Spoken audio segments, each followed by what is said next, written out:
Opening scene. Host standing in a lab wearing a white coat, surrounded by periodic table charts and superhero action figures. Host, Krypton. To comic book fans, it's the doomed homeworld of Superman, a planet that exploded so spectacularly it launched an entire mythology.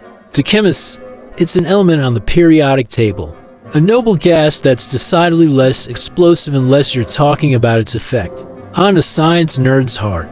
Today, we're diving into Krypton, fact versus fiction.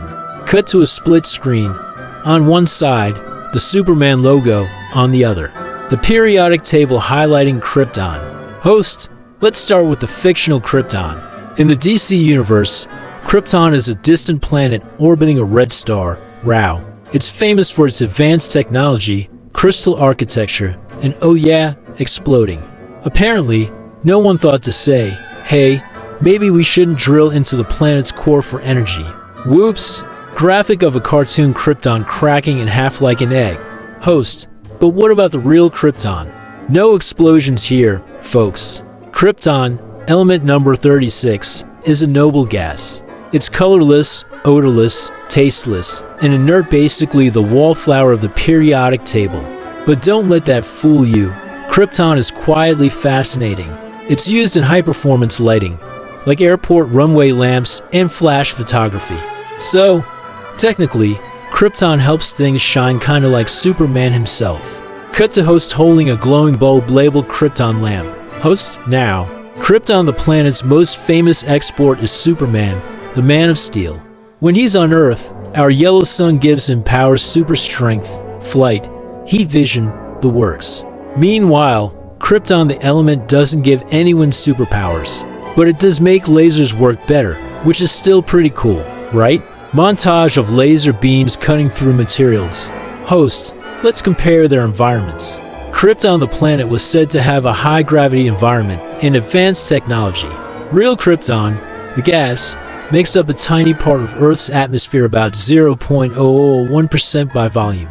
So while fictional Krypton birthed an intergalactic hero, real Krypton mostly just chills out, minding its own business. Cut to Host holding a Superman action figure in one hand and a periodic table in the other. Host, here's a fun twist. Both Kryptons have a weakness.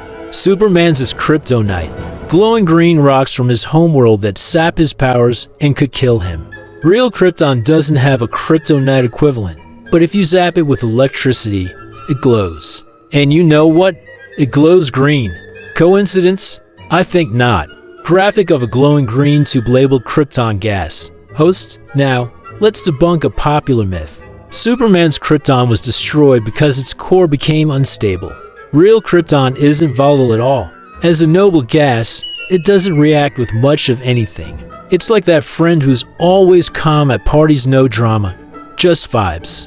Cut to Host pouring a liquid labeled hydrogen into a flask labeled oxygen, which fizzes violently, then pointing to a sealed tube labeled Krypton that does nothing. Host, before we wrap up, let's talk value. Fictional Krypton was a treasure trove of advanced science and culture.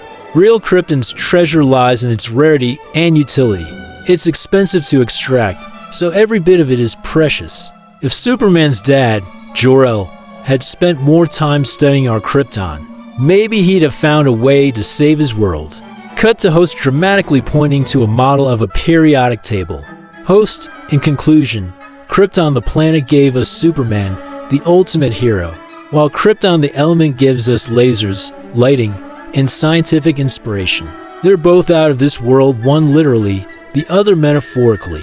And that's a wrap for today's episode of Fact versus Fiction. Until next time, stay curious, and maybe leave your planet's core alone. Closing scene.